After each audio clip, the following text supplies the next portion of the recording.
question. What do all these superhero films have in common? I'll wait. Has it become clear yet? In case you're stumped, I'll help you. They all have a gratuitous shirtless scene in them designed to show off the hero's musculature. That in and of itself surely isn't a bad thing, right? I mean, since comics began, superheroes were our idealized version of humanity. The perfect athletic bodies which encompassed tremendous fighting spirits for truth, justice, and the American way. Which leads one to wonder, why then has it suddenly become anathema to portray feminine characters in the same way?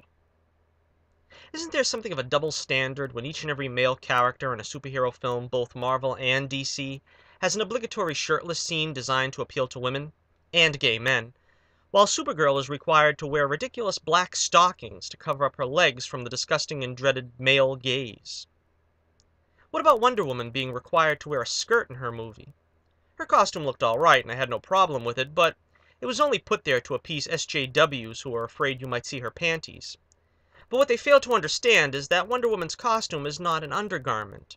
It bears no resemblance to frilly lingerie that's supposed to be hidden from prying eyes, when in reality, it's the same kind of trunks female athletes have been wearing for decades. If you watch any female sport, be it figure skaters, tennis players, even cheerleaders, when you see their skirts go up during the action, it's not considered seeing their underwear. If that's the case, Serena Williams has provided the most panty shots over the past 15 years.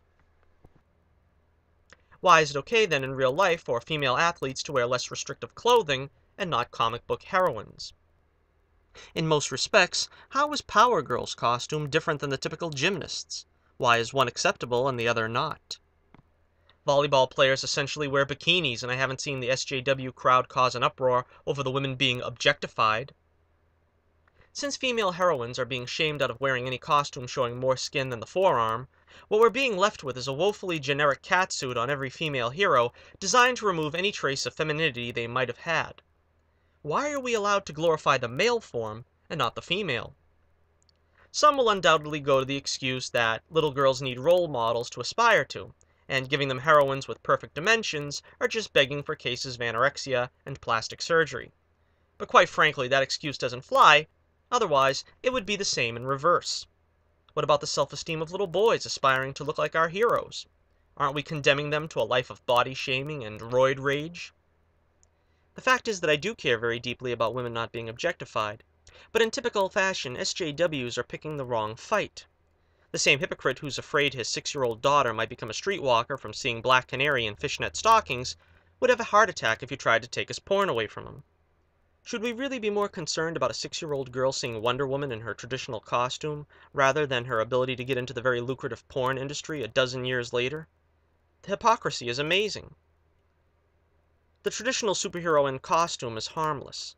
At the most, it encourages an appreciation of the feminine form, like the best of artwork, which just happens to be the normal human reaction men have had at the sight of women from the beginning. But if we continue to become such a puritanical society in this case, Wonder Woman better dig out her old skirt she used to wear back in the 40s. As long as it's 3 inches below the knee, I guess it'll be acceptable. Let me know what you think about this subject in the comments below, but remember to keep your comments civil and respectful.